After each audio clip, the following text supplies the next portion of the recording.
what you've managed to achieve over in the Philippines with One Love Tennis. I was watching the YouTube video last night again just to remind myself of it, and it was pretty special. Can you just talk a little bit about how you came to incorporate One Love Tennis back in 2011 and what it's meant to you and where it goes from here? Yeah, thanks for having me, guys. And, firstly, I want to give also a thanks to the Sohn Foundation for creating that documentary, which is a great representation of what One Love Tennis is all about. So, in 2011, I was working a project in Turkmenistan for the ITF called the Development of the National Sports Structure Project. And I took the national team to Thailand for a training block, and I gave them a weekend off. And I was trying to see, well, what can I do for the weekend myself? And, I was Googling different things, and I saw, these temples and monasteries, and I clicked on the Google image, and I thought, wow, that would be cool to visit. But it happened to be in 2 countries over in Myanmar. And so I thought, wow, that's a shame. But then I thought, you know what, I might as well go. Why not? We only live once. So I went to Myanmar. Wow. I stayed with a host. They had a plan for me every day. And so, one of those mornings he says to me, hey, listen, I'm going to take you to this monastery, and behind the monastery there's an orphanage. And I told the children at the orphanage that you're staying with me, and they're all very excited to practice their English with you. Would you like to go? And I said, sure, that sounds like fun. So I went to the monastery. I went to visit the children at the orphanage, and each of the kids had an opportunity to say something to me in English, so, one would, get up and say, hello, sir, what is your name? I say, oh, my name is Michael Ray, what's your name? And the next one, how old are you? And I'm like, oh, how old do you think? And so each of them had a chance to say something. And so one of the boys looked at my, backpack, and I had a couple of tennis rackets. I always travel with a couple of rackets. I had a couple of rackets, the handles were poking out, and he kind of looked over and was trying to ask me, well, what are those? And I said, well, those are tennis rackets. And he said, kind of looked at me curiously, and I said, have you ever played tennis before? And he said, no. And I said, well, would you like to try? And he was like, yeah. And I said, okay, everyone up to the front. And we all did different activities. They had to bounce the ball in the racket 10 times, pass it to their friend. And so, at one point, they're all just kind of having fun, laughing, poking fun at each other, and doing everything on their own. And that's when it kind of hit me. I was just watching all these kids having fun playing tennis. And I've been told these kids were there because their parents were murdered in the Civil War in Myanmar. And so, just to kind of wrap your brain around that, it's incredible to think, how tough these kids have had it, and how many negative memories these kids have had. Yet with tennis, which is obviously a passion for me, I'm able to bring happiness to these children and give them a positive memory.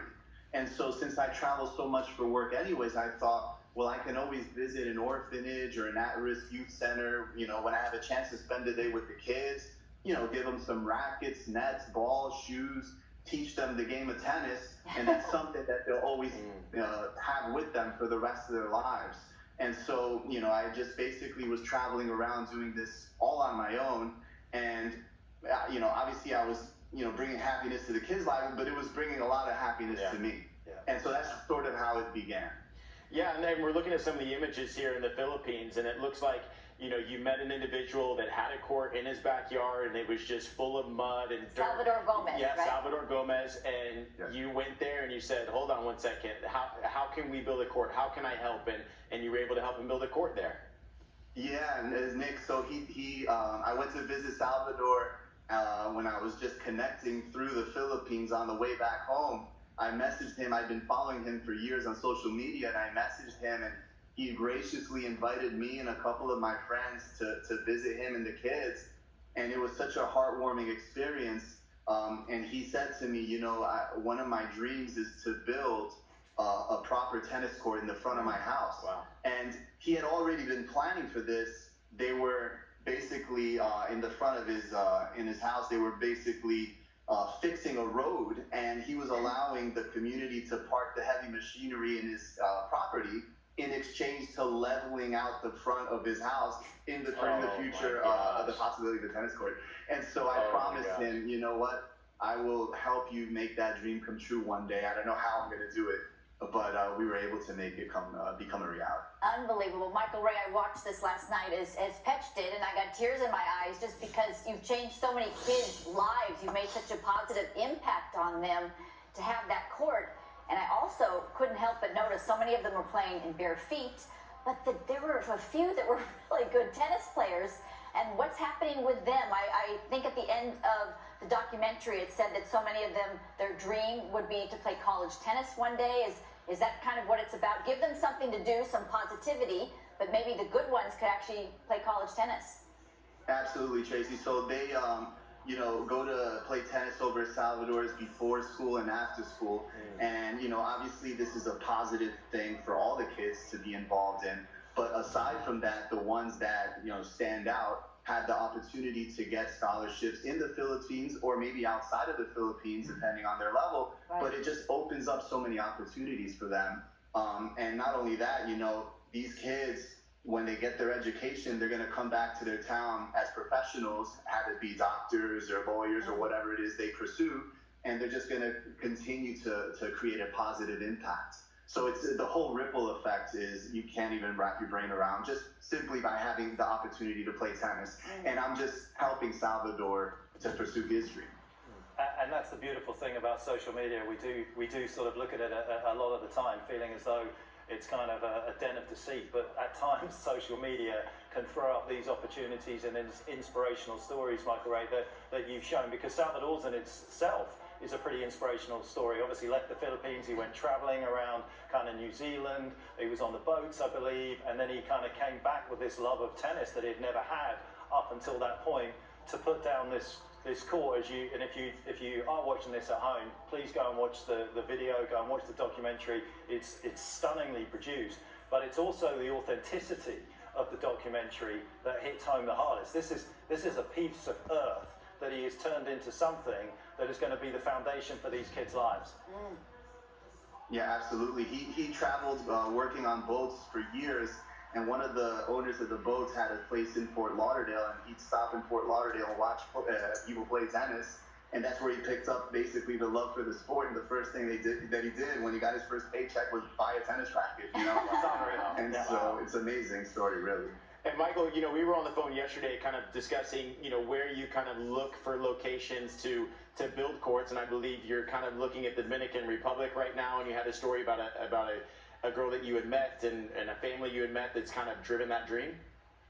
Yeah, so my next project is to resurface and build courts throughout the Dominican Republic, which is my home country. And I'm working towards that goal. But I also kind of am open-ended to any projects that anyone present to me. I had a person reach out to me in Ecuador. There's a girl that's 12 years old and lives in the indigenous mountains in Ecuador. She's top 5 in the country and has to travel 2 hours to the nearest tennis court. Wow. And they each way, and they sent me a picture of their makeshift court at home when she can't get to a proper court.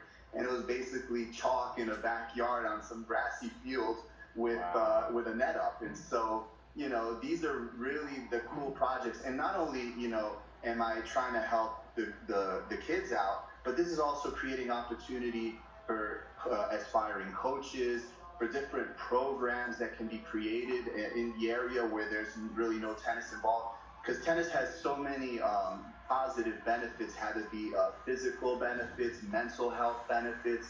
There's just so many positive things that go with tennis, and by having the court, present that to people that maybe didn't have the opportunity. Yeah, just feeling a part of something for these young kids, right? And feeling cared about and some place to go at each day.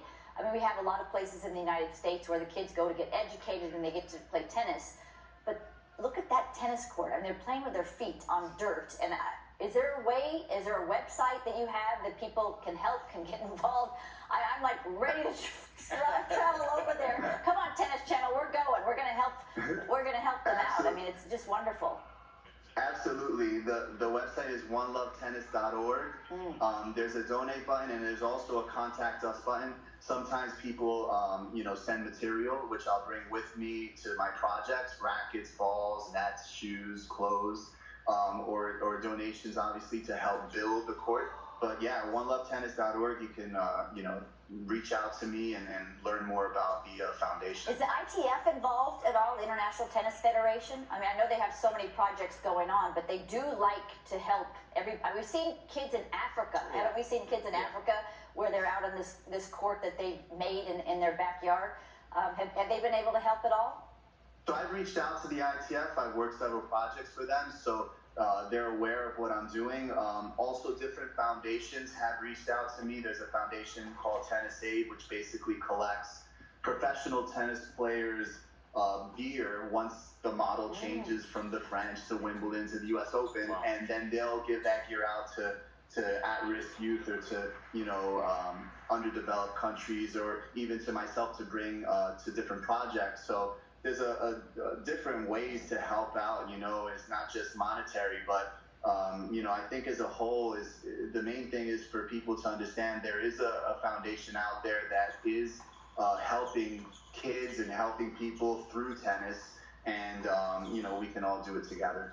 Yeah, I went on the website last night and tried to hit the donate button. Unfortunately, I'm on a UK phone number here. Couldn't get the authorization code for you, Michael Ray, but I promised, and you can check my message when I go home after this, that I will be donating to what is an inspirational cause. I know that you've worked in Malta, Tanzania, Guam on top of that.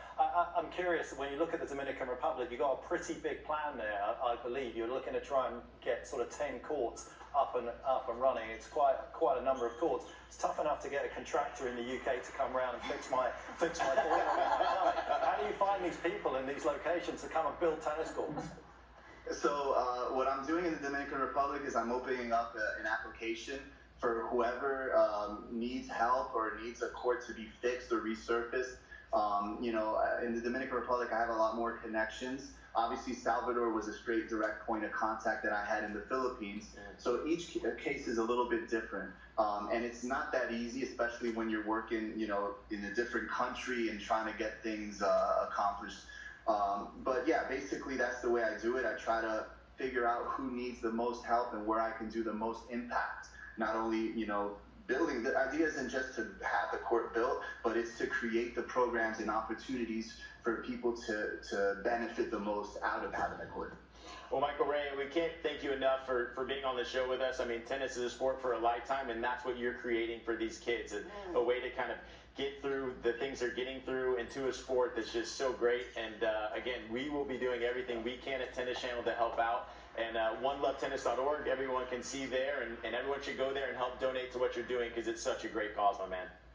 Great I job. appreciate it. Yeah. Absolutely phenomenal. Great I'm job. glad to see you healthy as well. I know you had pleurisy pneumonia this year. In January, I also had that. It's not fun. So glad to see you up and running. The world needs people like you, Michael Ray. Thanks for everything you're doing. Thanks so much, guys. Thanks, Michael. Thanks Great for job. joining, big man. Keep it going. Wow. I mean, I Amazing. think every kid that's hitting a tennis ball Yep. and how excited they are. It's not about going to Wimbledon. It's about being a part of something, somebody caring about you each and every day. It's just congrats to him. Yeah, just bringing the kids together, right? Like you said, I mean, everyone's kind of in their own world, but if you're able to bring them together on a tennis court, Look forward to something. and tennis just teaches you so much: hard work, discipline. Determination, and just fun, right? We're able to see some smiles on the video there in the Philippines with the kids. I mean, this is what tennis is all about, and this is what Second Serve is all about: bringing those kinds of stories to light to the fans that don't know that that's out there. Yeah. Yeah. Good job with that. No, Nick yeah, brings a lot of these stories to us. That was one of the best. I mean, Yeah. there's no Very question cool. that in terms of what he's trying to achieve out there is not just fun, but there are life lessons out there, and I think that sometimes we get caught up in this, what we're watching right now. Caboli against Dimonor, Right. the ATP race, and all of that. But there's an ecosystem out there that we should embrace a lot more than we currently do with people like Michael Ray. And then I look and ask a great question there, Tracy. Why are the ITF not more on board with something like that? That feels like a no-brainer, that they should be on board with something like that, trying to help. Because not only is he got to build the foundations of those courts, but as he said, finding people to go and run those effectively. These Salvador Gomez's are like 1 in 10 million. Yes. They're 1 in 10 million that are willing to do it. He's not getting paid for that. No. That's just a passion project. It's like Louise Fleming. Louise Fleming Yes. is doing Yes. bringing tennis to the homeless and bringing Yeah. them so much more confidence. Sure. They're feeling confident. But she started in Australia. She's a former player and coach now, commentator. started in Australia, but she's doing it in every country. She goes at Wimbledon the day after, and she asks some of the players that are still there to come out and help, which they do.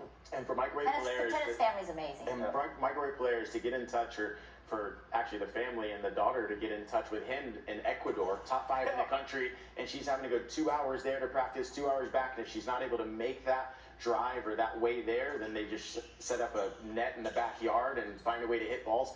I mean, this is the type of stuff where we just got to find a way to build more courts, got to find a way to help these kids like this that don't have the proper means to get to where they want, because they're watching, you know, they're following the Coco Gauffs and the Francis Tiafos, the Yannick Sinners, Carlos Alcaraz, whoever it might be, and they want to be like them. And so that's why it's so great that Michael Ray is. Could she get a scholarship to one of the academies in Florida, or maybe she wants to stay home in Ecuador? So how can we help? Yeah, exactly. And I mean, and again, we do live in a very privileged society. There's no question. You know, if we have to drive 45 minutes to something, it feels like a long time, right? And we had a great documentary this year in the UK. Not that cricket is a huge sport over here in the US, but one of our big stars that used to play for England in the cricket team, Freddie Flintoff, he took 11 people from his local hometown of Preston who had never played cricket before, never touched a cricket bat, ball, or anything else, and he took them through this whole process, took them to India, and you get to see, you know, how well these kids did from an organised environment. Some are playing county cricket over there, but also what you got to see in this whole kind of process was the Indian kids who are doing exactly what the girl in Ecuador is doing. They're doing 3-hour one-way journeys to go and learn how to play cricket. 6 hours a day For the love of the game. For the love of the game, Yeah. you know, and that's what ultimately what all these sports organisations should be looking at, is trying to make sure that is there's enough barriers, but that shouldn't be one of them. And those life lessons that you know kids are learning just by playing the sport. Right, that was pretty special. Won't forget that in a hurry. Yeah. Thank you to Michael Ray for popping on our show and giving up his very precious time as we take you through to a match that I think is going to be long, hard, very, very strategic chase.